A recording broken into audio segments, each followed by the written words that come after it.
नमस्कार. पुन्हा एकदा मुंबई महानगरपालिकेच्या भ्रष्टाचारी कारभारामुळे मुंबईकरांना नाहक त्रास सोसावा लागला.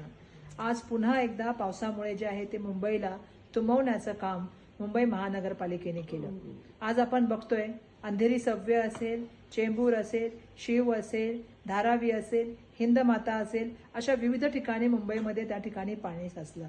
त्याचबरोबर रेल्वे स्टेशन्स असतील त्याच्या पटरीमध्ये सुद्धा पाणी साचण्याचं काम झालेलं आहे.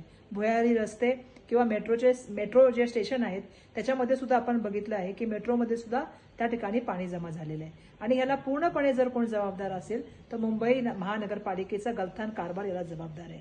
मला या ठिकाणी सांगायला पाहिजे की आम्ही मान्सूनपूर्व तयारी संदर्भात विविध प्रश्न त्या ठिकाणी उपस्थित केले. रस्त्याच्या कॉन्क्रिटी संदर्भामध्ये भ्रष्टाचाराबद्दल सातत्याने आम्ही बोलत आहोत. आज ही जबाबदारी जी आहे ते मुंबई महानगरपालिकेला घ्यावीच लागेल.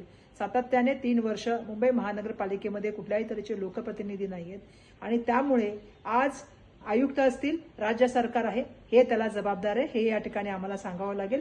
आणि या पूर्ण प्रकरणाची नाले सफाईची आणि रस्त्याच्या संदर्भामधली चौकशी एसीबीच्या माध्यमातून करावी ही मागणी मी पुन्हा एकदा करत आहे.